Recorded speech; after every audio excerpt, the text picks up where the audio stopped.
de l'école, c'est effectivement, on est d'accord au début, transmettre des connaissances, développer des apprentissages, mais pourquoi on les transmet? C'est effectivement pour espérer que l'élève soit capable de devenir autonome, d'exercer son jugement, d'opérer des choix, d'être libre dans ses choix et de ne pas subir des décisions. Alors déjà, il y a un exemple tout simple, la question de l'orientation. On voit bien au collège comment ça peut se passer, au lycée comment ça se passe.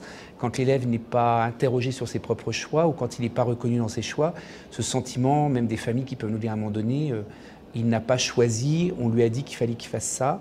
Donc c'est aussi dans ce domaine-là, mais ça peut être aussi lors des apprentissages, lors d'une séance, être capable de dire ce qu'il pense, d'oser émettre une hypothèse, après accompagné par l'enseignant de la vérifier, de l'invalider peut-être, ou de la valider, mais qui est cette forme de liberté dans l'échange.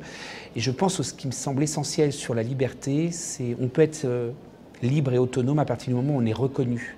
Et je pense que l'école, si elle reconnaît l'élève, si elle l'accueille tel qu'il est, avec toutes les richesses qu'il peut avoir, mais aussi les besoins particuliers qu'il peut avoir, mais aussi des fois les manques, on peut effectivement apprendre la personne à être libre parce qu'elle est pas forcément, il n'y a pas que l'autonomie, c'est aussi se connaître et savoir qui on est pour pouvoir rencontrer l'autre, parce que c'est les interactions. L'école, elle permet aussi ça, c'est l'échange, et c'est aussi apprendre avec les autres, et pas tout seul, parce qu'apprendre avec un précepteur, c'est une solution aussi.